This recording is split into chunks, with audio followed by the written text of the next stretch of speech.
या देवी सर्वभूतेषु शक्तिरूपेण संस्थिता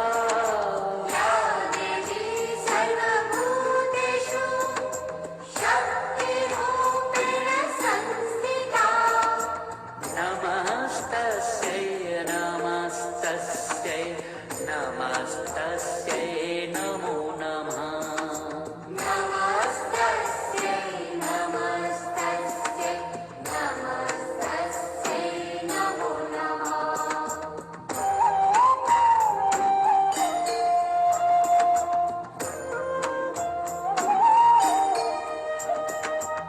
या देवी सर्वभूतेषु भक्तिरूपेण संस्थिता या देवी सर्वभूतेषु भक्तिरूपेण संस्थिता नमस्तस्यै नमस्तस्यै नमस्तस्यै नमो नमः नमस्तस्यै नमस्तस्यै नमस्तस्यै नमो नमः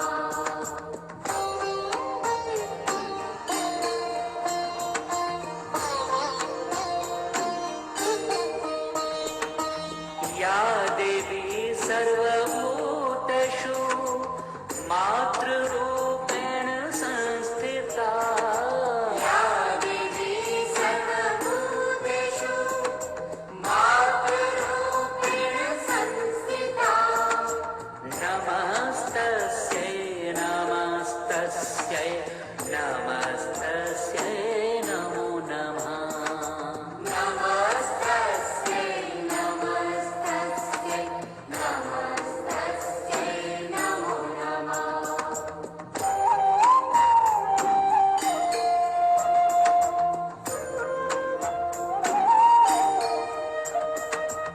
या देवी सर्वभूतेषु शान्तिरूपेण संस्थिता या देवी सर्वभूतेषु शान्तिरूपेण संस्थिता नमस्तस्यै नमस्तस्यै नमस्तस्यै नमो नमः नमस्तस्यै नमस्तस्यै नमस्तस्यै नमो नमः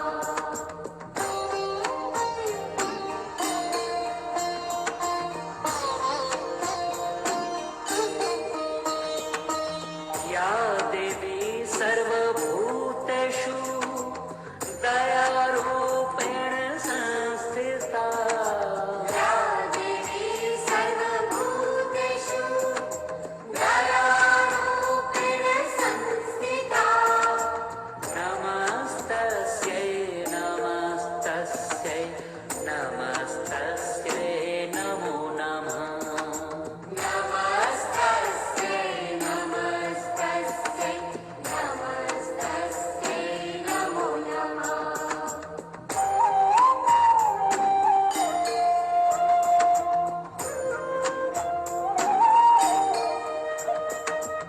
या देवी सर्वभूतेषु श्रद्धारूपेण संस्थिता या देवी सर्वभूतेषु श्रद्धारूपेण संस्थिता नमस्तस्यै नमस्तस्यै नमस्तस्यै नमो नमः नमस्तस्यै नमस्तस्यै नमस्तस्यै नमो नमः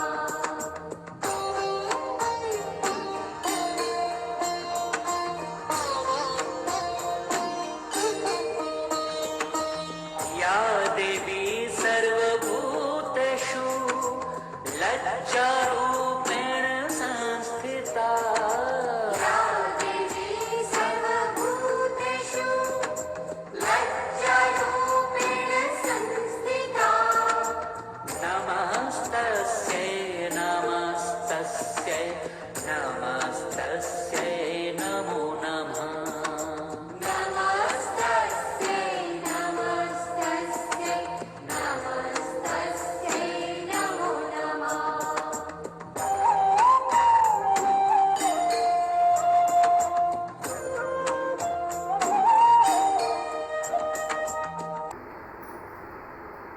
नमस्कार। आप सभी को विजयादशमी की हार्दिक शुभकामनाएं। विजयादशमी का पर्व बुराई पर अच्छाई की विजय, अंधकार पर प्रकाश की विजय का पर्व है। नवरात्रि की इस 9 दिनों में जो हमने कथा सुनी, उससे हमें कुछ सीख मिलती है। ये कथा प्रत्येक व्यक्ति को उसके जीवन का एक मास्टर प्लान देती है। इसके कथा के माध्यम से समझाया गया है कि व्यक्ति को जीवन की चुनौतियों का सामना कैसे करना चाहिए। कथा के पहले चरण में हमने देखा कि मां दुर्गा ने मधु कैटव को परास्त किया। मधु कैटव हमारे अंदर की ग्रॉस इम्प्योरिटीज के प्रतीक हैं। कथा के दूसरे चरण में श्री महालक्ष्मी ने महिषासुर का संहार किया। वह हमारे मानसिक विकारों का प्रतीक है। और कथा के अंत में श्री महासरस्वती शुंभ निशुंभ का वध करती हैं, जो हमारे अज्ञान का प्रतीक है। असल में यह सभी राक्षस हमारे भीतर ही हैं और यह लड़ाई प्रत्येक व्यक्ति के जीवन की आंतरिक लड़ाई है। तो आइए अब हम इंटरनेशनल योगा सोसाइटी के अध्यक्ष स्वामी शशि भूषणानंद जी से इस नवरात्रि कथा का अंत सुनते हैं और उनसे विजयादशमी के उपलक्ष्य में अपना मैसेज जो उनका है वो भी सुनते हैं। मैं शशि भूषणानंद जी को अब अपना सत्संग आरंभ करने के लिए आमंत्रित करती हूँ। स्वामी शशि भूषणानंद जी।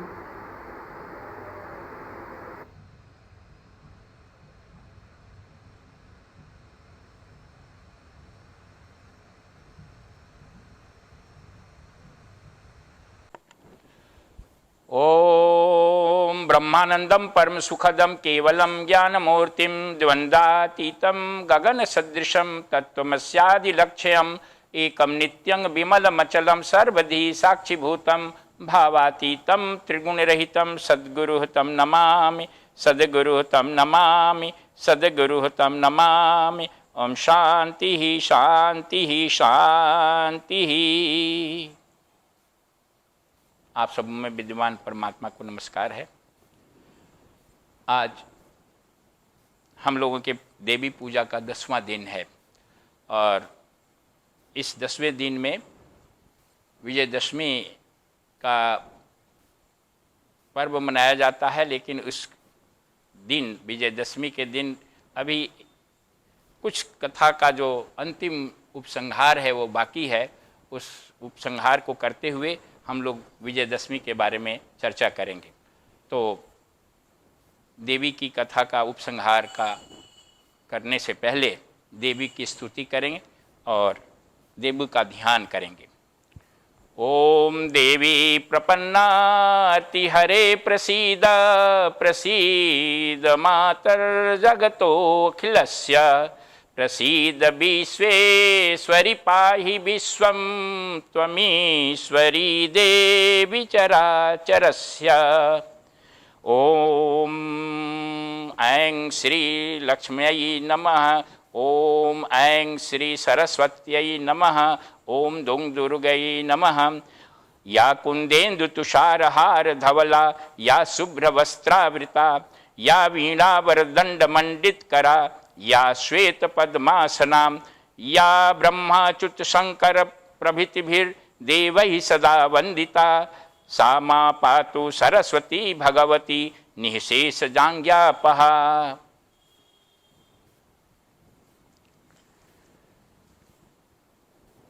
श्वेत बर्फ की तरह श्वेत रंग वाली देवी सरस्वती जो चंद्रमा के समान चमक रही हैं और जिनका वस्त्र श्वेत पुष्प चमेली के पुष्प की तरह है,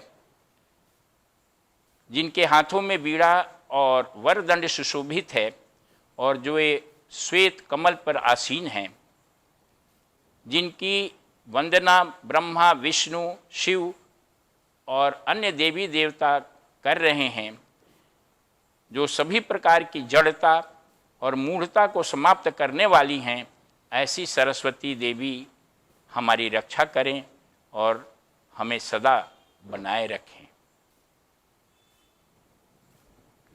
देवी प्रपन्नार्ति हरे प्रसीद प्रसीद मातर्जगतो अखिलस्य प्रसीद विश्वेश्वरि पाहि विश्वं त्वमीश्वरी देवी चराचरस्य।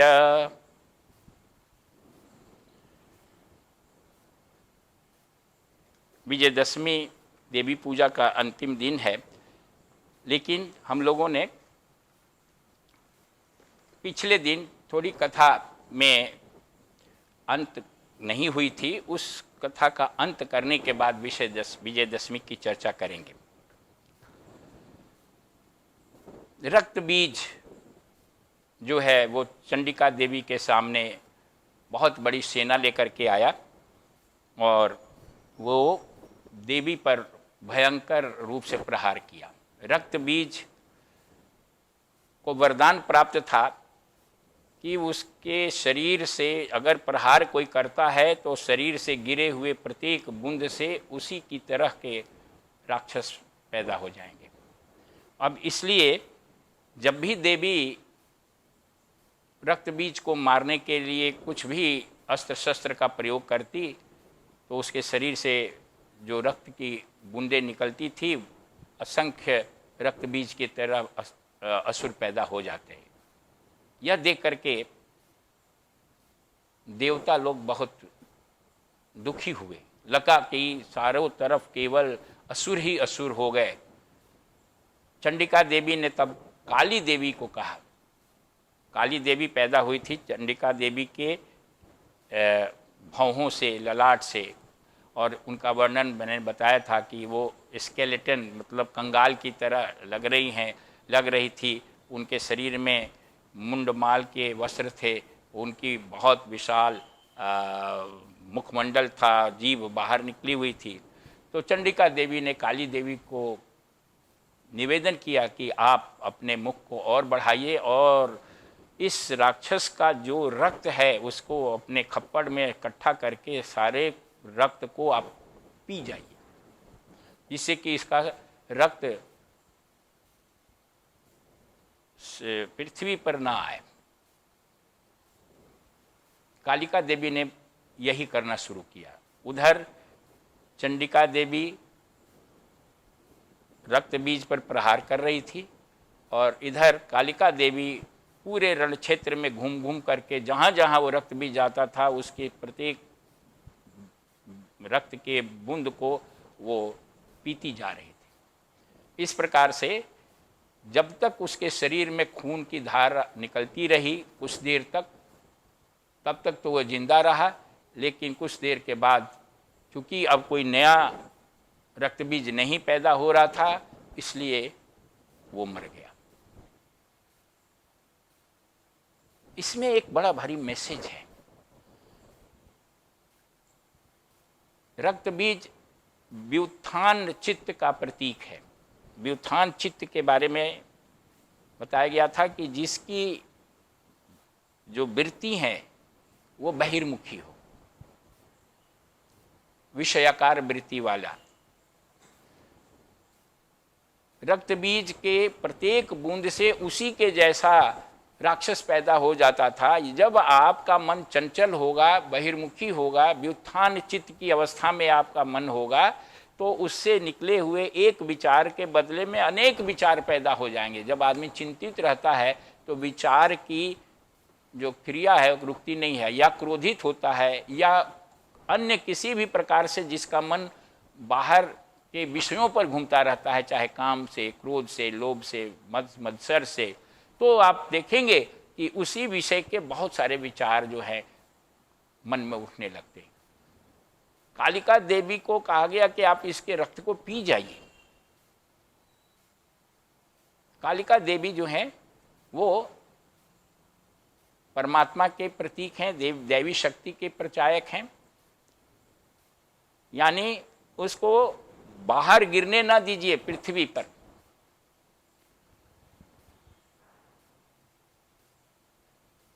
योग में एक प्रक्रिया है और वो प्रक्रिया का नाम है कि चित्त को, वृत्ति को कैसे चेंज करेंगे। इसका नाम है प्रतिपक्ष भावना। प्रतिपक्ष भावना में 4 स्टेज होते हैं। स्टेज ऑफ रिकॉग्निशन मतलब पहचान की स्थिति, स्टेज ऑफ सप्रेशन यानी दबाने की स्थिति, उसके बाद स्टेज ऑफ सब्स्टिट्यूशन प्रतिस्थान बदलने की स्थिति, और स्टेज ऑफ सब्लिमेशन यानी उदात्तीकरण की स्थिति। इसको समझने की जरूरत है। जब कभी आपके मन में रक्त बीज की तरह एक बूंद से अनेक राक्षस पैदा हो जाएं, यानी विचार पर विचार, विचार पर विचार, विचार उद्विग्न होने लगे, ऐसा हो तो आप इस प्रतिपक्ष भावना का इस्तेमाल कर सकते हैं। पहली तो बात है कि आपको पहचान ले होनी चाहिए कि कोई रक्त बीज हमारे अंदर घुस गया है, कोई राक्षस जो हमें हमारा विचार अनकंट्रोल्ड हो गया है, विचारों की जो प्रवाह है वो रुक नहीं रहा है। इसको पहचानिए। हम तो पहला पहचानेंगे आप, तो पहली स्थिति हो गई कि पहले इस बात को पहचाना जाए। जैसे रक्त बीज की पहचान चंडिका देवी ने कर ली कि इसके प्रत्येक रक्त के बूंद से राक्षस पैदा हो रहा है, तो ये पहचान हुआ। अब उसको दबाना है, रोकना है। तो पहले तो उन लोगों ने बहुत सारे अपने अस्त्र शस्त्र का प्रयोग करके उसको रोकने का कोशिश किया, लेकिन जितना ही रोकने का कोशिश किया उतना ही वो बढ़ता ही चला गया। तो दूसरी स्थिति है सप्रेशन, दबाना। लेकिन उसको ज़्यादा देर तक दबाया नहीं जा सकता है। अगर आपके मन में क्रोध का विचार उठा हुआ है तो आप चाहें कि क्रोध को रोक लें तो थोड़े समय के लिए रोक तो सकते हैं, लेकिन कुछ देर के बाद वो क्रोध जो है और ज़्यादा विस्फोटक होकर के आपका सहन शक्ति खत्म हो जाएगी और आप क्रोध जो है और पहले से ज़्यादा क्रोधित हो जाएंगे। लेकिन शुरुआत में उसको रोकने के लिए दबाना पड़ता है, लेकिन दबाने की क्रिया बहुत लंबे समय तक नहीं चलनी चाहिए। उसकी जगह पर स्टेज तीसरा आना चाहिए कि जो ऋणात्मक विचार है उसके बदले में सकारात्मक विचार लाना। क्रोध के बदले क्षमा, क्रूरता के बदले दया। मतलब मन के अंदर जो है, जो विचार आपको तंग कर रहा है, उस विचार के विपरीत जो शुभ विचार है उसको मन में लाने का प्रयास कीजिए। वो है कि देवी ने ये निश्चय किया कि इसका खून जो है जमीन पर न गिरे, अब इसको बदल दिया जाए, और उसको उन्होंने अपने अंदर पी लिया। पीने का मतलब ये है कि उस विचार को उन्होंने प्रतिस्थापित कर लिया शुभ विचार से, समाप्त कर दिया शुभ विचार से। मन का एक गुण है कि उसमें एक ही प्रकार का विचार एक बार रह सकता है। मन में अगर क्रोध है तो आपके विचार क्रोध वाले ही होंगे, मन में अगर शांति है तो शांति वाले विचार होंगे। ऐसा नहीं होगा कि क्रोध और शांति दोनों साथ साथ रहें। निगेटिव पॉजिटिव एक साथ नहीं रह सकता है, अंधकार प्रकाश एक साथ नहीं रह सकता है। जहाँ प्रकाश है वहाँ अंधकार नहीं होगा, अंधकार जहाँ है वहाँ प्रकाश नहीं होगा। तो मन का ये स्वभाव है कि जिस प्रकार के विचार आप रखेंगे वहाँ एक ही प्रकार का विचार होगा।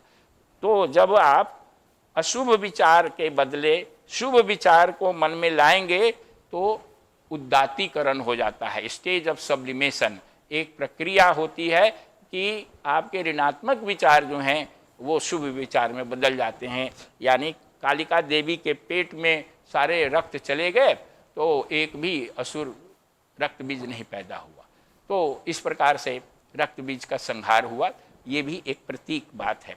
रक्त बीज के मरते ही शुंभ निशुंभ बहुत क्रोधित हुआ और अपने सबसे बड़ी सेना लेकर के, क्योंकि वो राजा था तो शुंभ और निशुंभ दोनों भाई भी थे, तो वो सबसे जो बहुत वीर और दुर्गम जो सेना थी उस सबको लेकर के देवी के सामने शुंभ निशुंभ स्वयं आया युद्ध करने के लिए। शुंभ निशुंभ का युद्ध जो है बहुत ही विकट रहा और असंख्य अस्त्र शस्त्र से वो दोनों का प्रहार होने लगा। पहले युद्ध में जो है निशुंभ और देवी का युद्ध हुआ। निशुंभ जो है वो छोटा भाई था, लेकिन वो ममता का प्रतीक था। शुंभ है अहंता का प्रतीक है, अहंग का प्रतीक है। अहंग से ही ममता पैदा होती है। पहले अहंग होता है मैंपन, उससे पैदा होता है मेरापन। मैं से जो संबंधित है वो मेरा हो जाता है। तो ये ममता जो है अहंता और ममता, अहंता को मारने के लिए, अहंग को समाप्त करने के लिए ममता को पहले समाप्त करना जरूरी होता है। तो यहाँ जो है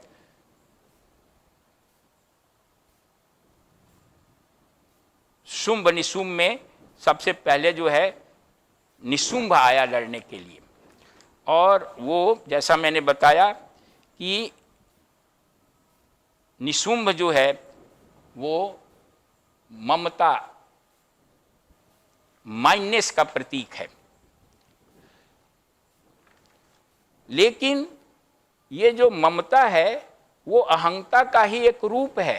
अहंता ममता के रूप में प्रकट होती है, और जब ममता से प्रभावित व्यक्तित्व होता है तो ये ममता का प्रभाव उसके वाणी पर भी होता है, मन पर भी होता है, और उसकी क्रिया में भी होता है। जो व्यक्ति मोह से ग्रसित है, मोह से, वो मोह से ग्रसित व्यक्ति को उसका जो सोचने की जो प्रक्रिया होगी वो भी मोह से प्रभावित होगी। जो बोलेगा वो भी मोह से प्रभावित होगा, और वो जो करेगा वो मोह के आधार पर ही उसकी क्रिया होगी। ये तीनों तल पर, व्यक्तित्व के तीनों तल को प्रभावित करता है। और इस ममता को दूर करने के लिए, इस निशुंभ को मारने के लिए एक प्रक्रिया से गुजरना पड़ता है। देवी को बहुत सारे अस्त्र शस्त्र चलाने पड़े, लंबे समय तक युद्ध करना पड़ा। इसका एक इम्प्लाइड अर्थ है, निहितार्थ है, एक आध्यात्मिक, एक प्रतीक अर्थ है। ममता को दूर करने के लिए लंबे समय तक सत्संग करना पड़ता है। जब तक आपके चित्त में जीवन मुक्ति का भाव नहीं होगा तब तक ममता समाप्त नहीं होगी। और इसी को ध्यान में रखते हुए आदि शंकराचार्य ने कहा है, सत्संगत्वे निःसंगत्वम, निःसंगत्वे निर्मोहत्वम, निर्मोहत्वे निश्चल तत्वम, निश्चल तत्वे जीवन मुक्ति। यानी सत्संग से निःसंगत्व यानी अनासक्ति होती है। सत्संग जब आप करते हैं, बार बार, सत्संग का मतलब क्या है? ये अच्छे जो सदग्रंथों का श्रवण, संत महात्माओं का साथ, अच्छे लोगों के विचार के साथ रहना, ये सत्संग है। स्वाध्याय करना, जप करना। तो सत्संग से आपके अंदर निःसंगत्व मतलब अनासक्ति का विकास होता है। और निःसंगत्वे निर्मोहत्वम, जब अनासक्ति, वैराग्य उत्पन्न होता है तो मोह समाप्त हो जाता है। निर्मोहत्वम, मोह होता है ना, आदमी को अपने धन से मोह होता है, अपने परिवार से मोह होता है, अपने शरीर से मोह होता है, बहुत सारी संसार के हर चीज से मोह लोगों को होता है। तो ये मोह, जब तक ये मोह ही है वो निशुंभ है। इसको निर्मोहत्वे निःसंगत्वे निर्मोहत्वम, जब अनासक्ति होती है तब आपको निर्मोहत्व प्राप्त होता है, यानी मोह की समाप्ति होती है। निर्मोहत्वे निश्चल तत्वम, जब मोह समाप्त हो जाता है तो आपका निश्चल तत्व, मतलब आपके अंदर जो ज्ञान है, जो सत्य का ज्ञान है, वो अडिग हो जाता है। सत्संग तो बहुत सारे लोग सुनते हैं, यहाँ सुने, आगे बाहर जाकर के चप्पल चुरा के चले जाते हैं। आए हैं राम जी का कथा सुनने, और या कोई सत्संग में बैठा है, वो पॉकेटमारी करने चला जाता है, पॉकेटमारी करता भी है। तो इसलिए कि केवल आने से नहीं काम चलेगा, सत्संग को पहले ठीक ढंग से सुनना पड़ेगा, तब आप जो हैं उसके बाद आपके अंदर जो अनासक्ति है वो अनासक्ति उत्पन्न होगी। और ये लंबे समय तक, युद्ध लंबे समय तक चला और कई कई प्रकार के अस्त्र शस्त्र लिगाने पड़े। केवल कथा सुनने से नहीं सत्संग हो जाता है। देवी ने तलवार चलाई, त्रिशूल चलाया, अनेक प्रकार के अस्त्र शस्त्र का प्रयोग किया, और एक नहीं जो बहुत सारी देवियां जो उनसे निकली थी, अलग अलग, नारायणी देवी, वैष्णवी देवी, वाराही देवी, इंद्राणी देवी, बहुत सारी देवियां देवताओं के से जो देवी के शरीर से निकली थी, वो सब अपने अपने ढंग से लड़ रही थी। यानी सत्संग एक तरीके से नहीं करना है, आपको अपने मन के स्तर पर सत्संग करना है, वाणी के स्तर पर सत्संग करना है, क्रिया के स्तर पर सत्संग करना है, ध्यान भी करना है, चिंतन भी करना है, जप भी करना है, और साधना के अन्य रूप जो हैं स्वाध्याय भी करना है, अपने आचार व्यवहार को ठीक करना है, यम नियम का पालन करना, ये सब सत्संग का ही पार्ट है। तब आपके अंदर सत्संगत्वे निर्मोहत्वम होगा, मोह जो है समाप्त होगा। और निर्मोहत्वे निश्चल तत्वम, जब मोह की समाप्ति होगी तब आपके अंदर जो सत्य आप सुनेंगे सत्संग में, वो सत्य स्थिर होगा, निश्चल तत्वम। और निश्चल तत्वे जीवन मुक्ति, जब सत्य पूरा दृढ़ता से आपके चित्त में स्थापित हो जाएगा तभी आप जीवन मुक्त होंगे। तभी एक प्रकार से जो मोह है उसकी जड़ हमेशा हमेशा के लिए खत्म हो जाएगी, यानी निशुंभ का वास्तविक अंत होगा। तो जब निशुंभ मर गया, मारा गया, तो शुंभ युद्ध करने के लिए अंत में आया, बड़ा भाई सबसे भयानक। लेकिन उसने देखा कि बहुत सारी देवियां हैं जिनके साथ युद्ध हमें करना है, अस्त्र शस्त्र से लड़ना है, और ये सब बड़ी शक्तिशाली हैं। तो उसने कहा कि हम तो अकेले हैं, आपसे युद्ध करेंगे, लेकिन आप तो बहुत सारी देवियों की सहायता लेके युद्ध में आप खड़ी हैं, बहुत सारी देवियों की मदद ले रही हैं, मेरा और आपका द्वंद्व युद्ध होना चाहिए। तो देवी ने मुस्कुराते हुए कहा कि ये सब जो देवियां हैं ये मेरा ही रूप है, लेकिन तुम चाहते हो कि मैं अकेली तुमसे लड़ूं, तो मैं अपने रूप को समेट लेती हूँ। और उन्होंने जितने ही अपने स्वरूप से जो देवियां निकली थी उन सब को वापस फिर अपने में समाहित कर लिया, और वो अकेले रह गई। और वो अकेले, उन्होंने कहा कि अब मैं अकेली हूँ, अब तुम आओ हमारे साथ युद्ध करो। और जब सारी देवियां उसमें समाहित हो गई तो देवी चंडिका देवी स्वयं जो हैं वो शुंभ के साथ युद्ध करने लगी, अहंता के साथ। यहाँ एक मैसेज है। ये सब चीज़ें जो हैं, जो कुछ भी मैं आपको बता रहा हूँ, ये गुरुदेव के व्याख्यान के द्वारा, व्याख्यान के माध्यम से लिया गया है। इसलिए ये शास्त्र श्रवण, शास्त्र की व्याख्या किसी संत पुरुष से, गुरु से करनी चाहिए, सुननी चाहिए, क्योंकि उसके अंदर के जो निहितार्थ हैं, उसका जो भाव है, वो गुरु ही प्रकट करते हैं। तो ये जो हमें अपने गुरु के द्वारा प्राप्त हुआ है, पूज्य गुरुदेव के माध्यम से, वो आप तक पहुंचाने का कोशिश कर रहे हैं। अब यहाँ जो युद्ध हो रहा है वो अहंता, शुंभ, आइनेस, मैंपन, जिसको अहं कहते हैं, उसका युद्ध हो रहा है देवी से। देवी परब्रह्म परमात्मा ज्ञान स्वरूपा सरस्वती देवी से हो रहा है। ये तीसरी देवी है सरस्वती देवी।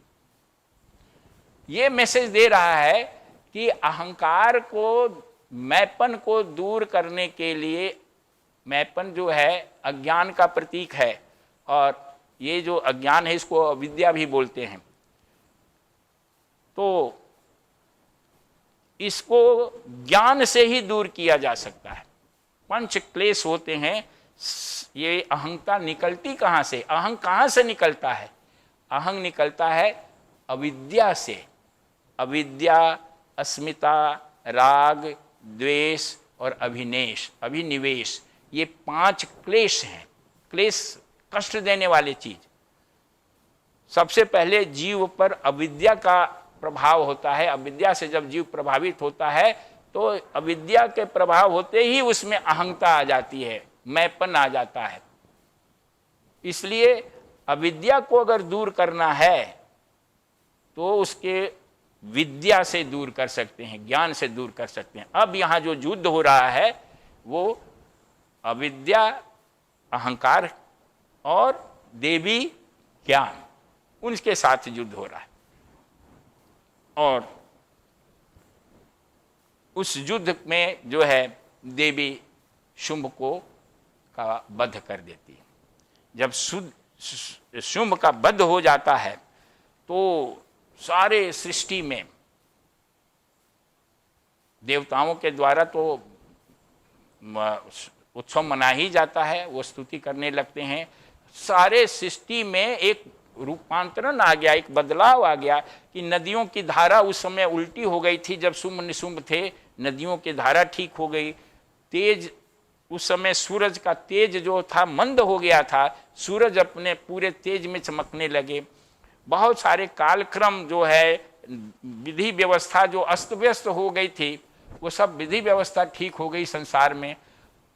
हवन कुंड में संतों ने, ऋषियों ने, ब्राह्मणों ने वो अपने यज्ञ को बंद कर दिया था, क्योंकि ये राक्षसों ने उन सबों के यज्ञ में बाधा डालते थे। वो सब यज्ञ अग्नि अपने आप प्रज्वलित हो गई।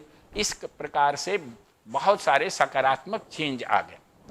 ये अपने आप में बताता है कि जब आपके अंदर, यानी जब इस व्यक्तित्व से अहंता और ममता समाप्त हो जाती है तो उस व्यक्तित्व में रूपांतरण आ जाता है, बदलाव आ जाता है, एक सकारात्मक बदलाव आता है।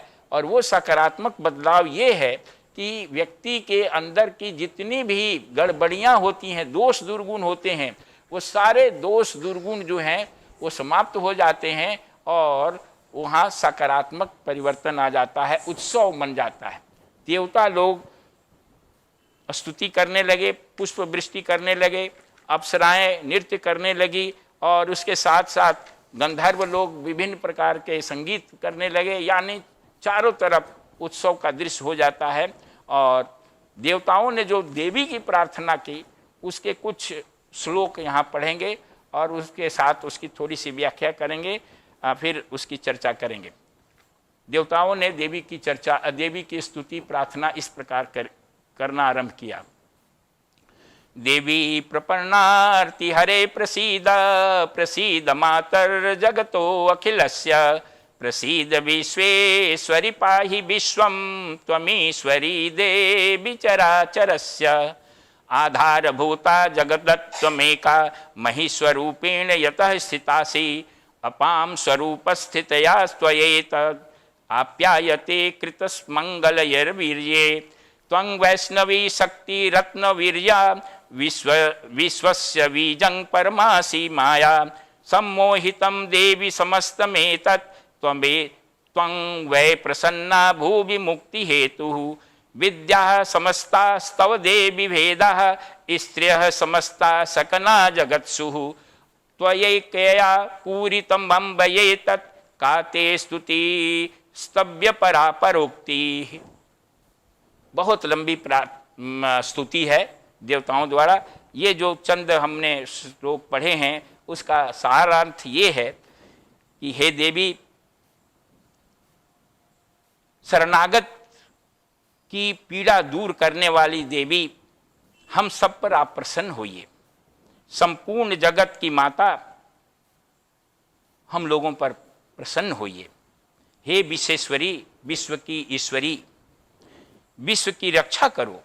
हे देवी, तुम ही चराचर जगत की अधीश्वरी हो।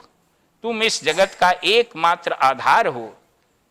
पृथ्वी रूप में तुम ही स्थित हो, जो सबको धारण किए हुए हो। हे देवी, तुम्हारा पराक्रम अत्यंत अलंघनीय है। तुम ही जल रूप में स्थित होकर संपूर्ण जगत को तृप्त करती हो। तुम अनंत बल संपन्न वैष्णवी शक्ति हो। इस विश्व की कारणभूता परा माया हो। हे देवी, तुमने इस समस्त जगत को मोहित कर रखा है। तुम ही प्रसन्न होने पर इस पृथ्वी पर मोक्ष की प्राप्ति कराती हो। हे देवी, संपूर्ण विद्याएं तुम्हारे ही भिन्न भिन्न स्वरूप हैं। जगत में जितनी भी स्त्रियां हैं वे सब तुम्हारी ही मूर्तियां हैं। हे जगदम्बे, एकमात्र तुमने ही इस विश्व को व्याप्त कर रखा है। तुम्हारी स्तुति क्या हो सकती है? तुम तो स्तवन करने योग्य पदार्थों से परे एवं परावाणी हो। इस प्रकार से देवताओं की स्तुति काफ़ी लंबे समय तक चली। इसमें मुख्य बात बताने का ये है कि देवताओं ने जो स्तुति की देवी की, उसमें देवताओं ने ही देवी को संसार का सृष्टिकर्ता, पालनकर्ता और विध्वंसकर्ता माना है। और बार बार यही हम लोगों ने आरंभ से ही ये बात बताने का प्रयास किया है कि ये जो नवरात्र पूजा होती है, वो नवरात्र पूजा में देवी रूप में परमात्मा की पूजा होती है। और ये जो 3 देवियां हैं, ये 3 देवियां वास्तव में परमात्मा की ही पूजा के द्वारा इनको प्रसन्न किया जाता है।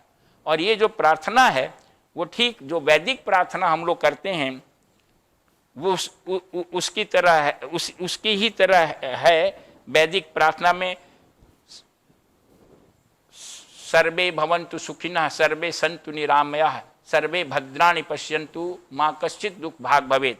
तो आगे चल के यही देवता लोग भी प्रार्थना कर रहे हैं कि आप सबों का कल्याण करें, सबों को स्वस्थ रखें, सबों का शुभ करें और किसी भी समय कहीं भी किसी को भी कोई दुख प्राप्त ना हो। तो वेद की जो प्रार्थना है और यहाँ जो देवताओं ने इस देवी की जो प्रार्थना की है, वो दोनों का भाव एक ही है। और ये बताता है कि वास्तव में देवी परब्रह्म परमात्मा या ब्रह्मन या ईश्वर जो कहिए, उसी की देवी की पूजा यानी परमात्मा की पूजा है। तो ये जो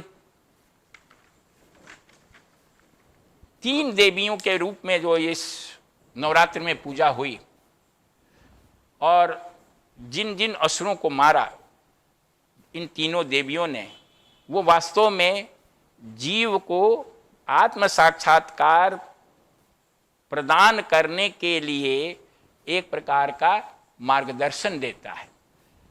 ये जो जीव है यानी प्रत्येक व्यक्ति जो है वो 3 प्रकार के शत्रुओं से जो है घिरा रहता है। मल, विक्षेप और आवरण। मल का मतलब होता है कि स्थूल जो विकृतियां हैं, काम, क्रोध, मद, ये मल है। इन मलों का प्रतीक जो था वो मधु कैटभ था, जिसको दुर्गा देवी जो है वो उन्होंने समाप्त किया। दुर्गा देवी की कृपा से शक्ति प्राप्त होती है और उस शक्ति के द्वारा साधक जीव अपने अंदर के जो मधु और कैटभ के रूप में जो मल है, उस मल को वो दूर करता है। दूसरा बाधा जो है वो विक्षेप का है। विक्षेप का मतलब होता है मन के चंचलता, मन में व्यग्रता, उद्विग्नता। इसका प्रतीक महिषासुर राक्षस है, जो महिषासुर का वध जो है दूसरी देवी लक्ष्मी देवी करती हैं। ये लक्ष्मी देवी विक्षेप को दूर करती हैं, यानी महिषासुर को दूर करती हैं, और ये जो हैं भक्ति प्रदान करती हैं। ये विक्षेप भक्ति और उपासना से दूर होता है, मल शक्ति से दूर होता है, तो भक्ति प्रदान करने के लिए परमात्मा का लक्ष्मी रूप में आराधना करने से साधक अपने अंदर का विक्षेप समाप्त करता है। तीसरी जो बाधा होती है वो है अज्ञान, अविद्या, और वो अंत में तीसरी देवी लक्ष्मी देवी शुंभ निशुंभ के रूप में जो हमारे अंदर अहंता और ममता के रूप में अज्ञान का ये जो प्रकृति है सबसे गहरा आइनेस और माइनेस, उसको वो दूर करती हैं।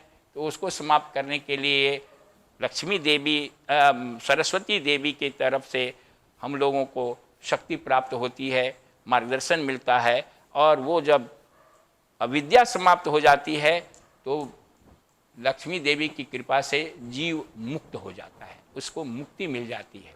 तो इस प्रकार से शक्ति, भक्ति और मुक्ति, ये तीन कृपा तीन देवियों से प्राप्त होती है, और उन देवियों की कृपा से ही साधक जीव जो है वो अपने परम लक्ष्य आत्मज्ञान को प्राप्त करता है। वास्तव में ये जो विजयदशमी है वो विजयदशमी उसी जो लक्ष्य है उसको प्राप्ति का एक कल्मिनेशन है, उसकी पूर्णता है। जब व्यक्ति अपने अंदर के मल विकार, विक्षेप और अज्ञानता को दूर कर लेता है तो उसके जीवन में एक उत्सव आ जाता है, उसकी सभी समस्याएं समाप्त हो जाती है और उसको परम आनंद का टेस्ट मिलने लगता है, और उस टेस्ट की अभिव्यक्ति उत्सव के रूप में होती है। इस कथा के अंत में ये आपको याद होगा कि हम लोगों ने कथा शुरू की थी कि राजा सूरत और समाधि वैश्य अपनी अपनी समस्या लेकर के मेधा ऋषि के पास आए थे। सूरत राजा की समस्या ये थी कि उनके मंत्रियों ने, उनके सेनापतियों ने उनको धोखा दे दिया था, और उनके जो शत्रु थे उससे मिल गए थे, और शत्रु ने उनको पराजित करके उनको राज्य से निष्कासित कर दिया था, और इसलिए वो जंगल में आए थे मेधा ऋषि के पास। वो वैसे समाधि की समस्या ये थी कि वो बहुत बड़े कुल खानदान में पैदा हुआ था, धनी व्यक्ति था, लेकिन उसके बाल बच्चे, पुत्र, परिवार के लोगों ने ही उसके धन ले लिए और उस धन को हड़प करके उसके वृद्ध अवस्था में उसे घर से बाहर कर दिया। तो वो उनसे दुखी था, और राजा जो है अपने मंत्रियों और सेना के जो धोखाबाजी से दुखी था। तो ये दोनों दुखी लोग मेधा ऋषि के पास आए थे। मेधा ऋषि ने उन्हें कहानी बताई कि हाँ, और उसके साथ ये दोनों में एक समस्या ये थी कि राजा को चिंता हो रही थी, हारे हुए राजा को चिंता हो रही थी कि उसका राज्य में प्रजा कैसी होगी, उसका हाथी कैसे होगा, उसके इतने अच्छे अच्छे घोड़े थे उनको कौन देख रेख करता होगा, और हमारे प्रजा की कैसे उसको परवरिश हो रही होगी। और समाधि वैश्य की ये समस्या थी कि जिन लोगों ने उसको घर से निकाल दिया था, परिवार वाले, पुत्र, पत्नी, मित्र, बंधु, वो उन्हीं के बारे में सोच रहा था कि वो लोग कैसे हैं। एक तो उन लोगों ने घर से निकाल दिया, और ये घर से निकलने के बाद भी उन्हीं की सोच में बैठा था। तो ये दोनों की ये समस्या होने के कारण ये मेधा ऋषि के पास गए थे पूछने के लिए कि ऐसा क्यों है। हारे हुए व्यक्ति राजा को अब प्रजा की क्या चिंता, और घर से जिन्होंने निकाल दिया उनके बारे में चिंता करने की अब क्या जरूरत।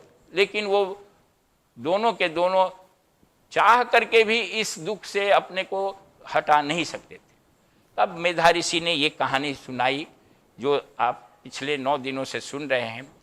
तो उस कहानी में उन्होंने बताया कि ये सब महामाया के प्रभाव से होता है।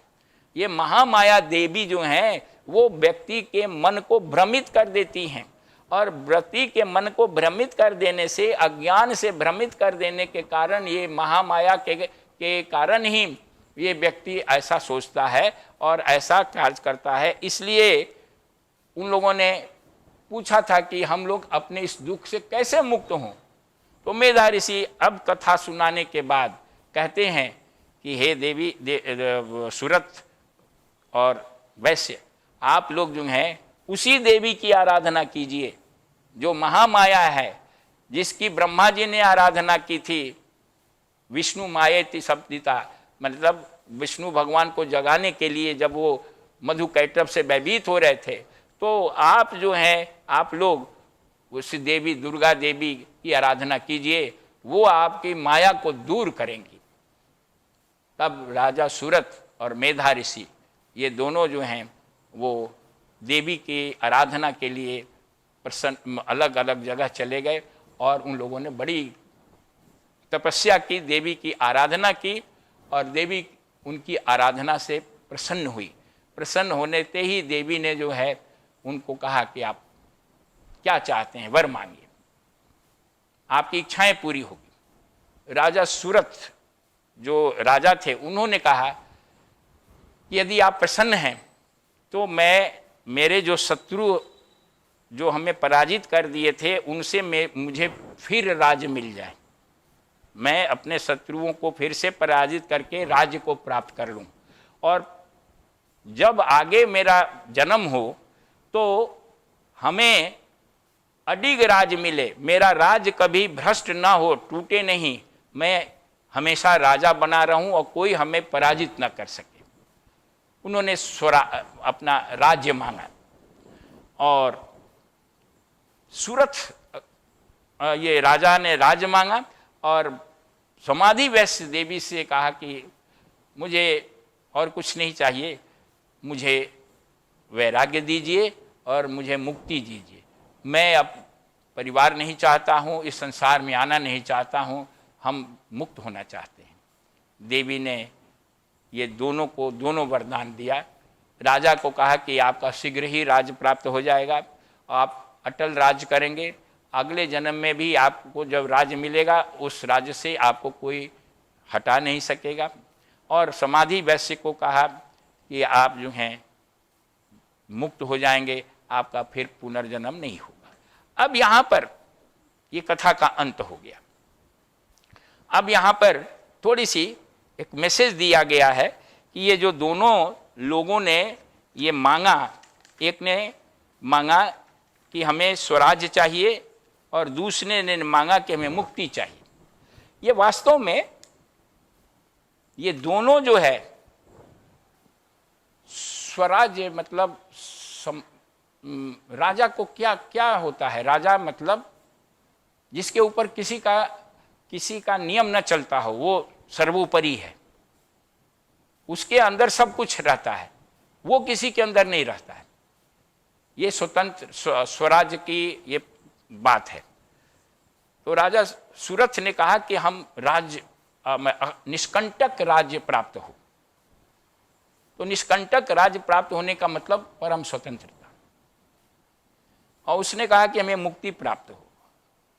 ये वास्तव में दोनों ने एक ही बात मांगी, एक ही दोनों ने वरदान मांगा।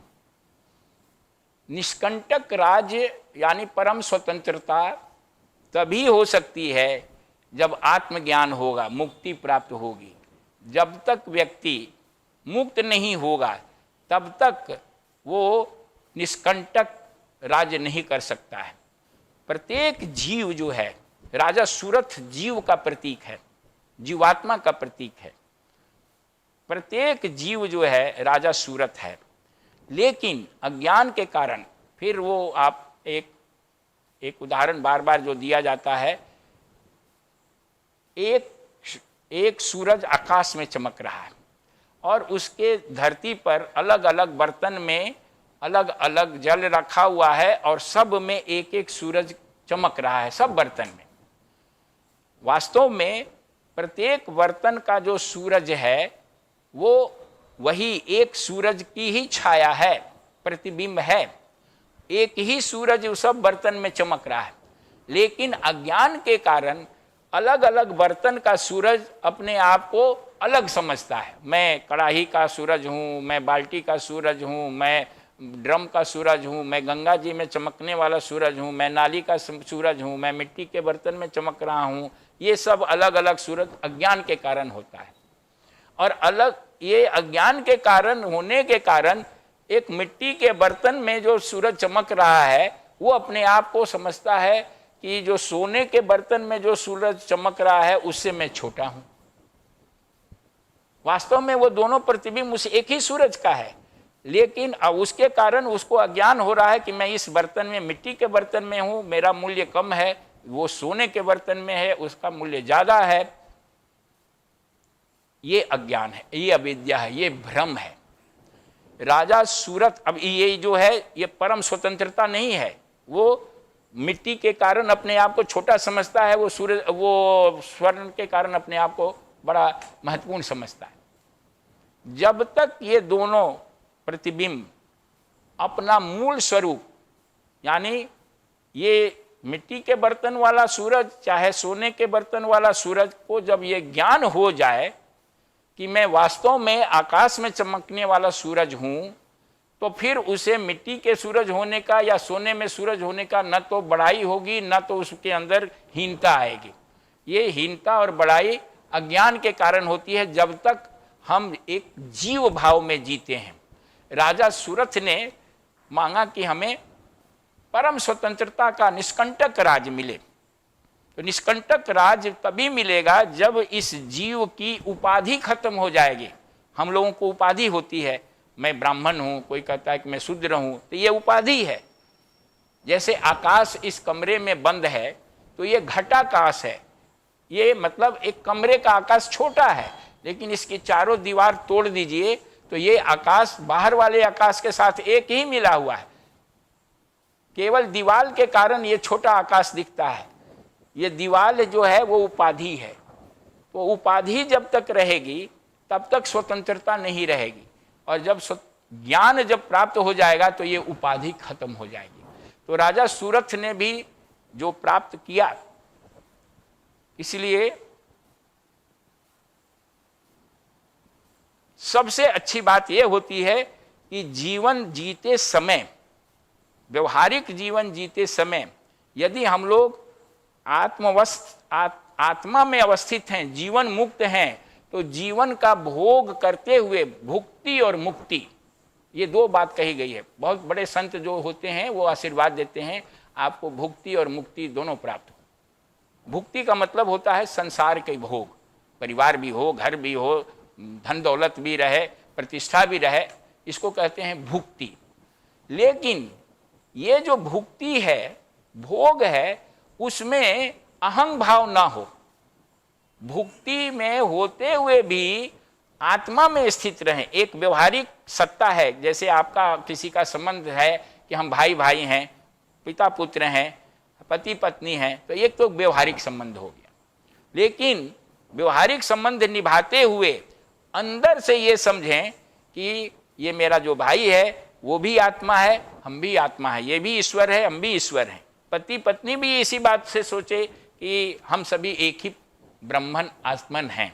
तो व्यवहार होते हुए भी वो आत्मज्ञानी रहेगा, उसी को जीवन मुक्त कहते हैं। तो भुक्ति यानी भोग भी प्राप्त हो और मुक्ति भी प्राप्त हो। भोग के समय अहंग भाव ना रहे और भोग में लिप्तता न रहे, ज्ञान में अवस्थित होकर के भोग करें। तो ये राजा सूरथ ने मांगा था कि हमें भुक्ति मुक्ति दोनों हो, और ये दोनों से ही वो मुक्त ही रहेगा।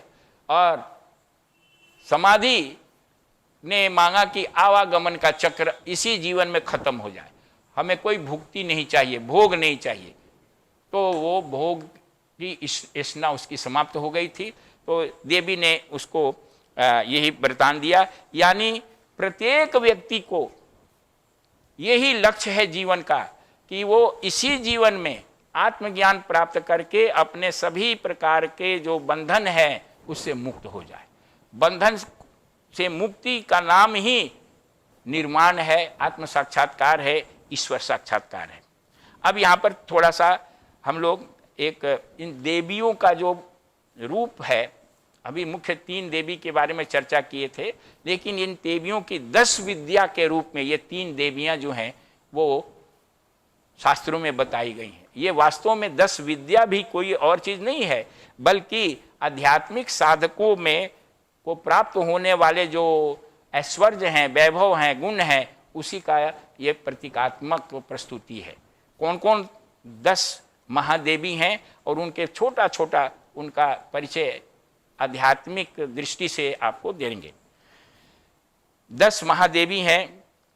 एक है काली देवी, जो पार्वती देवी से निकली थी। काली देवी ये असुरों का विनाश करती, यानी ये जो काली देवी हैं वो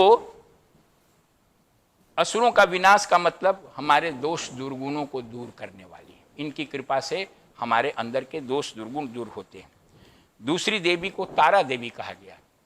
तारा देवी का मतलब होता है संसार सागर से पार उतारने वाली देवी। इनकी कृपा से व्यक्ति, संसार सागर से पार उतरने का क्या मतलब?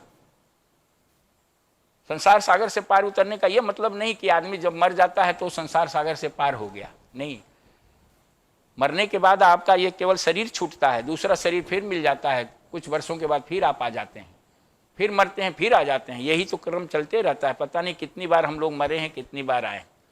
जब तक इसमें आना जाना रुक न जाए, इसमें आने जाने को रोकने की अवस्था को संसार सागर से पार कहते हैं, और वो आत्मज्ञान होने पर होगा। ये तारा देवी जो हैं, देवी का वो पक्ष जो आपको, देवी जो है आवागमन के चक्र से मुक्त कराने वाली तारा देवी कहलाती है।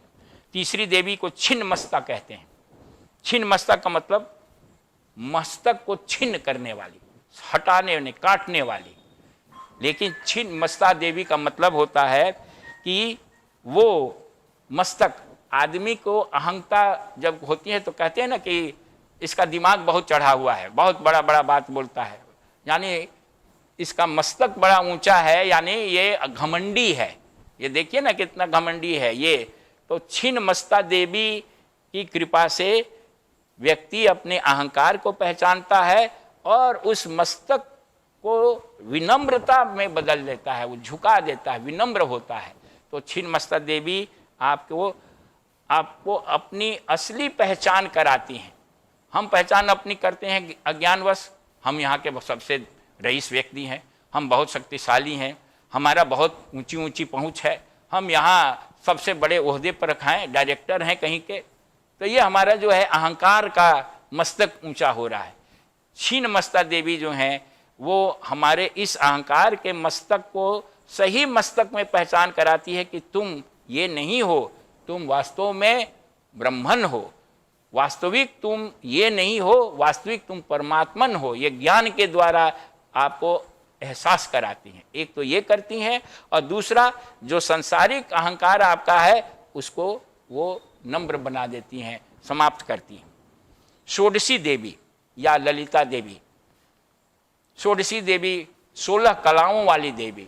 चंद्रमा जब पूर्ण रूप में होता है तो संपूर्ण कला में होता है, यानी उसके अंदर से आध्यात्मिक गुण, आध्यात्मिक स्वभाव, आध्यात्मिक सुगंध प्रसारित होने लगती है। तो ये देवी जो हैं आपको पूर्णिमा के चंद्रमा की तरह आपको गुणवान, ज्ञानवान और सभी प्रकार से ठीक बनाती हैं। वो आत्मज्ञान दे करके आपको संपूर्ण रूप में विकसित करती हैं। भुवनेश्वरी देवी। भुवनेश्वरी यानी पूरे भुवन की ईश्वरी, स्वामिनी। यानी ये देवी, स्वामिनी का मतलब जिनको हर चीज पर जिनका अधिकार है, यानी जो कण कण में व्याप्त हैं, यही है भुवनेश्वरी देवी। यानी परमात्मा का वो रूप जो सर्वव्यापी है, सर्वत्र है। और इनके जो है इनको जानने के लिए व्यक्ति को निरअभिमानी होना पड़ता है, यानी अभिमान को समाप्त करना पड़ता है। जब आप अपने अहंग से अगर आप प्राप्त कुछ करना चाहेंगे कि ये भी हो जाए, ये भी हो जाए, तो आप कितना कुछ प्राप्त कर सकते हैं। पूरे सृष्टि को तो आप आपके स्वामी बन नहीं सकते हैं, लेकिन ज्यों ही आप अभिमान को त्याग देते हैं, निरअभिमानी बन जाते हैं, तो आपको ज्ञान हो जाता है और आप स्वयं ही परमात्मा के रूप में अपनी अनुभूति कर लेते हैं और कण कण के स्वामी हो जाते हैं। तो ये आप भुवनेश्वरी देवी आपको ये शक्ति देती हैं कि आपको आत्मज्ञान हो जाए। अगली देवी को त्रिपुर भैरवी कहते हैं। ये भगवान शंकर को त्रिपुरारी कहा जाता है और उनकी शक्ति को त्रिपुर भैरवी कहा जाता है। त्रिपुरारी, उन्होंने त्रिपुरारी नामक राक्षस का वध किया था, इसलिए त्रिपुरारी कहा जाता है। त्रिपुरारी का मतलब वो राक्षस ही नहीं है, हम सब के अंदर त्रिपुरारी नामक राक्षस है। और वो त्रिपुरारी राक्षस का मतलब है त्रिपुटी। ये जो जैसे दृष्टा, दृश्य और दर्शन, ये त्रिपुटी है। स्वप्न में एक दृष्टा होता है, स्वप्न देखने वाला, आप अपने को देखते हैं कि हम स्वप्न में घूम रहे हैं, उसको दृष्टा कहते हैं। स्वप्न का एक संसार होता है, उसको दृष्टि कहते हैं, जो जगत स्वप्न में दिखता है। और स्वप्न में आप हंसते, गाते, रोते, खुश होते, दुखी होते हैं, ये भी अनुभव करते हैं, इसको दर्शन कहते हैं। लेकिन स्वप्न का दृष्टा भी भ्रामक है, अवास्तविक है। स्वप्न का संसार भी भ्रामक है और अवास्तविक है, और स्वप्न में होने वाला अनुभव भी भ्रामक और अवास्तविक है। इस भ्रम को भगवान शिव दूर करते हैं। यही भ्रम जो है वो त्रिपुर राक्षस है, क्योंकि इस भ्रम के कारण दृष्टा, दृष्टि और दर्शन, इनके त्रिपुटी के बने रहने के कारण आप सत्य को नहीं देख पाते। जागृत अवस्था में भी यही होता है। अब जागृत अवस्था में आप अपने को अनुभव करते हैं कि मैं हूं, नौकरी कर रहा हूं, चाहे मजदूरी कर रहा हूं, चाहे बिजनेस कर रहा हूं, अपने को देखते हैं, इस संसार को देखते हैं और इस संसार में सुख दुख का अनुभव करते हैं। तो ये जो आपका भ्रम है, ये जो आप अपने को महसूस कर रहे हैं कि मैं ऐसा हूं, और इस संसार को भी जिस दृष्टि से देख रहे हैं, जो ऐसा संसार दिखता है, तो आप जगे हुए में भी सपना देख रहे हैं। एक तो सोए हुए में सपना देखते हैं, तो वो जैसे भ्रम है, वैसे आप जगे हुए में भी सपना ये देख रहे हैं, भ्रम है। लेकिन सोए हुए समय में जो आप सपना देखते हैं, वो जब तक सपना देखते रहते हैं तब तक वो वास्तविक रहता है, सच्चा रहता है। जब आप जग जाते हैं, उठ जाते हैं, नींद खुल जाती है, तब आपको लगता है कि अरे हमको तो लग रहा था कि बाघ काट रहा है, लेकिन वो तो सपने का बाघ था, सच्चा बाघ नहीं था।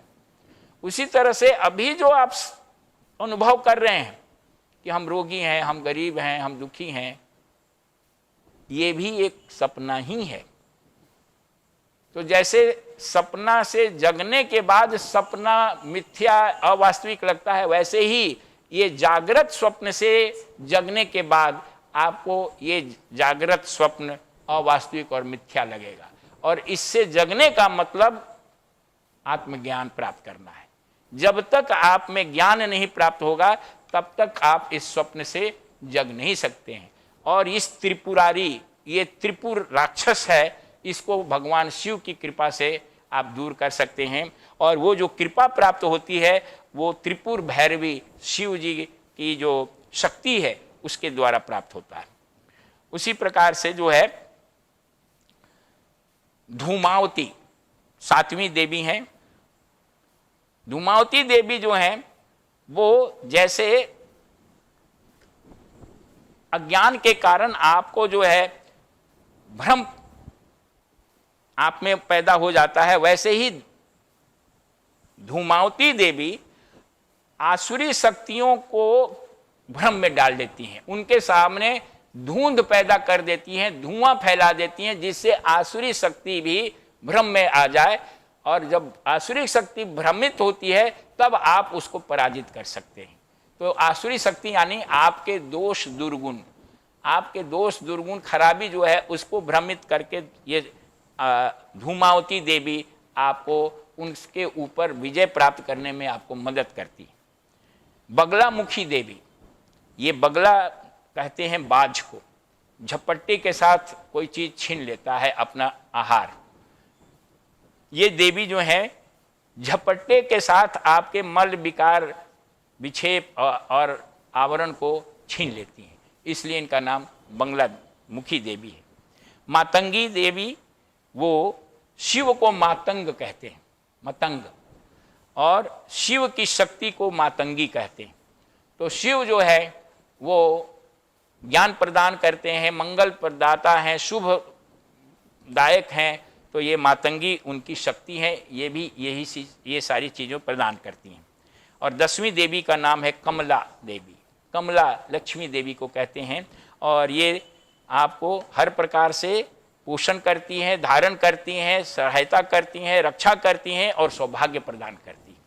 तो ये 10 देवियां हैं, और ये 10 देवियां हर साधक को उनके सामर्थ्य और उनकी योग्यता के अनुसार आपको वो अपने अपने वरदान इस रूप में देती रहती हैं।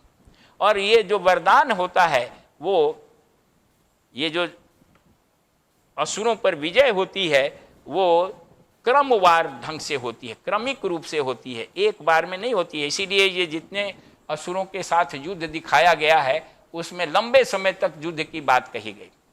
लंबे समय तक युद्ध होते यानी लंबे समय तक जब आप साधना करते हैं तब साधना का धीरे धीरे असर आपके व्यक्तित्व में दिखता है। और ये असर जो दिखता है व्यक्तित्व में, उसके लिए शास्त्रों ने इसको 7 भूमिका के नाम से दिया है। मतलब 7 स्टेज में आपके अंदर जो है परिवर्तन होता है, और उसमें जो लक्षण होते हैं उसका वर्णन 7 भूमिका के रूप में किया गया है। जैसे जैसे आप आगे बढ़ेंगे तो सबसे पहले आपके अंदर शुभेच्छा उत्पन्न होगी, आपकी इच्छा जो है शुभ हो जाएगी। इच्छा शुभ का मतलब आपका जो विचार है वो शुभ विचार उठेगा मन में, आपको जो है चिंतन मनन करने की इच्छा होगी, आप जो है जीवन का उद्देश्य क्या है, मैं कौन हूं, मैं कहां से आया हूं, मैं मेरा जन्म क्यों हुआ है, इस सब चीज को जानने की इच्छा प्रकट होगी। आपको शुभ सत्संग करने की इच्छा होगी, सत्संग करने के साथ साथ आपको सद्कार्य करने की इच्छा होगी, सेवा की इच्छा होगी। यानी ये जब होने लगे तो समझिए कि आपका रास्ता जो है सकारात्मक दिशा में चल रहा है। और ये पहला स्टेज है शुभेच्छा। दूसरा स्टेज है विचारना। जब और आगे आप थोड़ा सा बढ़ेंगे तो आपके अंदर शुभ विचार होने लगेगा, आप चिंतन मनन करने लगेंगे, मैं कौन हूँ, कहाँ से आया हूँ, इसका आंसर खोजने के लिए गहराई से विचार करेंगे और थोड़ा बहुत आपको उसका आंसर भी मिलने लगेगा। तो ये दूसरी अवस्था में विचारना कहते हैं। तीसरी अवस्था को तनुमानसी। आपका मन जो है वो अभी तक मन हावी था, मन के बस में हम लोग होते थे, मन जैसे चलाता है वैसे लोग चलते हैं। लेकिन जब साधना की तीसरी अवस्था में जाएंगे तो मन की पकड़ ढीली हो जाएगी आपके ऊपर, आप मन के स्वामी आप बन जाएंगे। मन आपका स्वामी नहीं होगा, आप मन को डायरेक्ट करेंगे कि ऐसे चलो तो मन चलेगा, नहीं तो अभी मन आपको डायरेक्ट कर रहा है। तो तनु मानसी ये तीसरी अवस्था है। चौथी अवस्था में जो है उसको कहते हैं सत्वपति, यानी आपके पूरे व्यक्तित्व में सत्व उतर आएगा, आपकी वाणी में, आपकी विचार में, आपकी क्रिया में, आपके आसपास, आपके जीवन की परिस्थितियाँ, आपके अगल बगल अच्छे लोग रहेंगे। आप देखते होंगे कि अच्छे लोगों के साथ अच्छे ही लोग होते हैं, चोर बदमाश गुंडे के साथ खराब ही होते हैं। ये सब कुछ इसलिए कि सत्वपति यानी साधना के चौथी स्थिति में जब आप आ जाते हैं तो आपके अंदर सत्व का प्रसार हर रूप में, हर स्तर पर हो जाता है। पांचवी अवस्था जो है असंशक्ति। असंशक्ति का मतलब होता है वैराग्य, अनासक्ति। आपको संसार से, यहाँ की चीज़ों से वैराग्य हो जाएगा, आप कभी बंध के नहीं रहेंगे, ममता अहंता आपकी समाप्त हो जाएगी और आप जो हैं आंतरिक रूप से मुक्त हो जाएंगे। छठी अवस्था को पदार्थ भावना कहते हैं।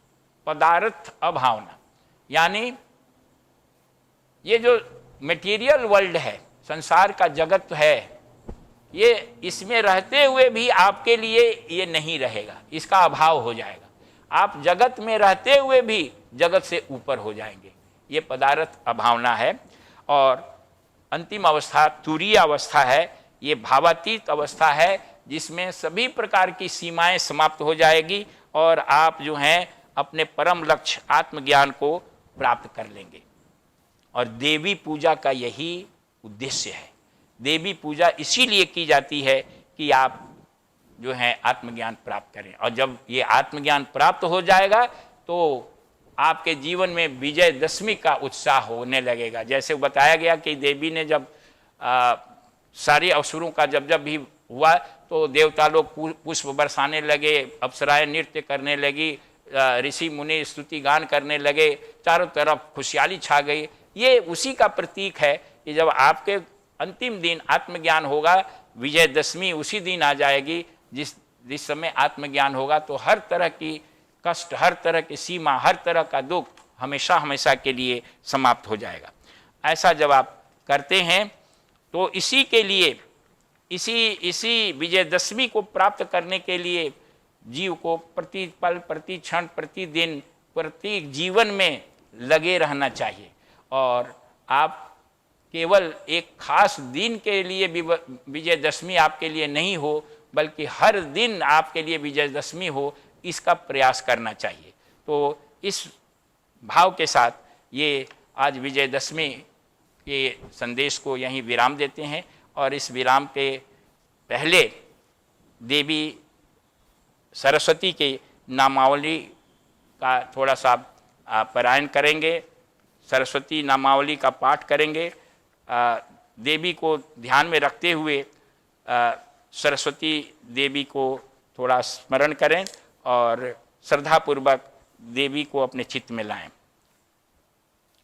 ओम सरस्वत्यै नमः, ओम महाभद्रायै नमः, ओम महामायै नमः, ओम वरदप्रदायै नमः, ओम श्रीप्रदायै नमः, ओम पद्मनीलायै नमः, ओम पद्माक्षयै नमः, ओम पद्मवक्त्रायकायै नमः, ओम शिवानुजायै नमः, ओम पुस्तकभृते नमः, ओम ज्ञानमुद्रायै नमः, ओम रमायै नमः, ओम परायै नमः, ओम कामरूपायै नमः, ओम महाविद्यायै नमः, ओम महापातक न्यासिन्यै नमः, ओम महाश्रयायै नमः, ओम मालिन्यै नमः, ओम महाभोगायै नमः, ओम महोत्साहाय नमः, ओम दिव्यंगायै नमः, ओम सुरबंदितायै नमः, ओम महाकाल्यै नमः, ओम महापाशायै नमः, ओम महाकारायै नमः, ओम महाकुशायै नमः, ओम भीतायै नमः, ओम विमलायै नमः, ओम विश्यायै नमः, ओम विद्युन्मालायै नमः, ओम वैष्णव्यै नमः, ओम चंद्रिकायै नमः,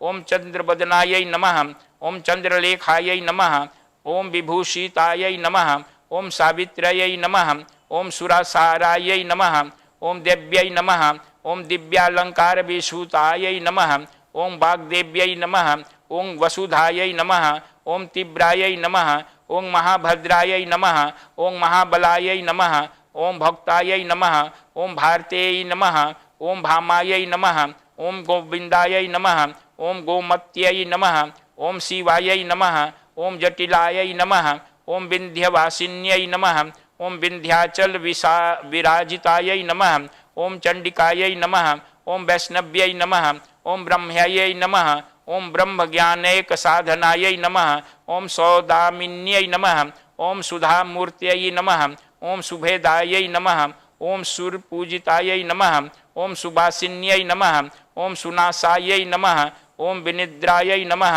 ओम पद्मलोचनायै नमः, ओम विद्यारूपायै नमः, ओम विशालाक्षयै नमः, ओम ब्रह्मजायायै नमः, ओम महाबलायै नमः, ओम त्रयी मूर्त्यै नमः, ओम त्रिकालाज्ञायै नमः, ओम त्रिगुणायै नमः, ओम शास्त्ररूपिण्यै नमः, ओम शुंभासुर प्रमुथिन्यै नमः, ओम शुभदायै नमः, ओम सुरात्मिकायै नमः, ओम रक्तबीजजनि हंत्रयै नमः, ओम चामुंडायै नमः, ओम अंबिकायै नमः, ओम मुंडकाय प्रकारणायै नमः, ओम धूम्रलोचनामार्दिन्यै नमः, ओम सर्वदेवस्तुतायै नमः, ओम सौम्यायै नमः, ओम सुरासुर नमस्कृतायै नमः, ओम कालरात्रै नमः, ओम कलाधरायै नमः, ओम रूप सौभाग्यदायै नमः, ओम वाग्देव्यै नमः, ओम वाराहरोहायै नमः, ओम वाराही नमः, ओम वादिनाशिन्यै नमः, ओम चित्रांबरायै नमः, ओम चित्रगंधायै नमः, ओम चित्रमाल्याय विभूषितायै नमः, ओम कंतायै नमः, ओम कामप्रदायै नमः, ओम वंधायै नमः, ओम विद्याधर सुपूजितायै नमः, ओम श्वेताननायै नमः, ओम नीलभुजायै नमः, ओम चतुर्वर्ग फलाप्रदायै नमः, ओम चतुरानन साम्राज्यै नमः, ओम रक्तमध्यायै नमः, ओम ब्रह्मा विष्णु शिवात्मिकायै नमः, ओम श्री सरस्वत्यै नमः, ओम नमश्चंडिकाय, ओम श्री महालक्ष्म्यै नमः, ओम दुर्गायै नमः। 2 मिनट के लिए देवी का ध्यान करेंगे और मानसिक रूप से देवी से प्रार्थना करेंगे कि हम लोगों का मल विकार विक्षेप और आवरण समाप्त हो। देवी हम लोगों को शक्ति, भक्ति और मुक्ति प्रदान करें। किसी भी देवी को मन में धारण करें, दुर्गा देवी, लक्ष्मी देवी अथवा सरस्वती देवी को। एक बार दीर्घ ओम के साथ इसका शुभारंभ होगा और 1-1.5 मिनट के मौन प्रार्थना और ध्यान होगा, फिर एक बार दीर्घ ओम के साथ समापन होगा।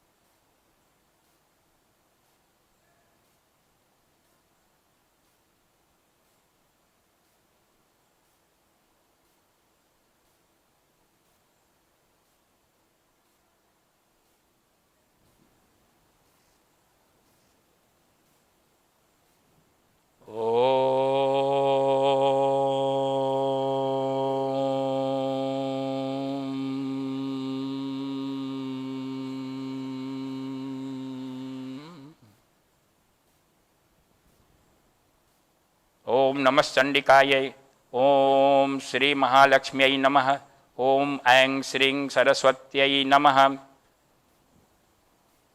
देवी दुर्गा, देवी लक्ष्मी और महादेवी सरस्वती, तीनों देवियों की अनंत कृपा आप सबों को प्राप्त हो।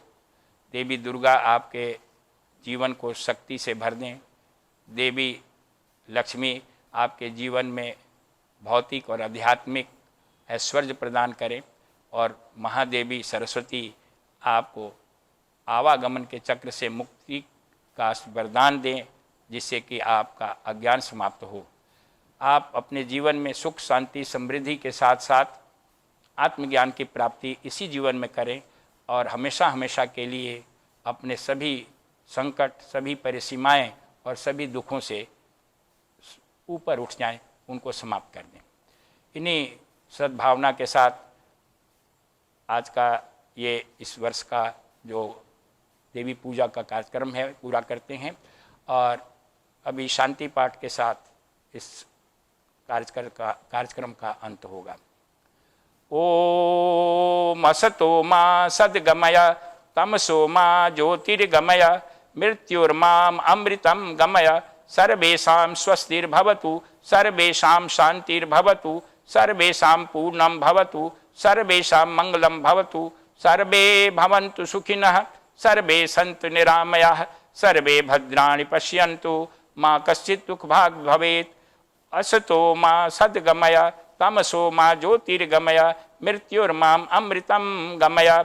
ओम त्र्यंबकं यजामहे सुगंधिं पुष्टिवर्धनम्, उर्वारुकमिव बन्धनान् मृत्योर्मुक्षीयमामृतात्। ओम द्यौ शांति अंतरिक्ष गुम शांति, पृथ्वी शांतिरापः शांति, औषधयः शांति, वनस्पतयः शांति, विश्वदेवाः शांति, ब्रह्म शांति, सर्वगुम शांति शांतिरेव शांति, सामा शांतिरेधिः। ओम शांति शांति शांति।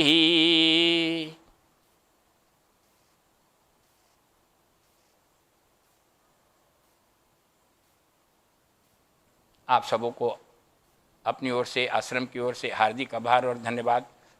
आप सबों ने इन पूरे 9 दिनों तक इस कथा में सुनने का जो भाग लिया, उसके लिए आश्रम और मैं अपनी ओर से आभार व्यक्त करता हूं और आशा करता हूं कि आप जो कुछ भी इस कथा में सुने हैं उसको अपने जीवन के व्यवहार में उतारेंगे और साधना की जो गति है उसको तीव्र करते हुए अपने परम लक्ष्य आत्मज्ञान को प्राप्त करेंगे। आप वो सब परिवार, आप सभी को सुख, शांति, समृद्धि, स्वास्थ्य और आध्यात्मिक आशीर्वाद प्राप्त हो। हरिओम तत्सत।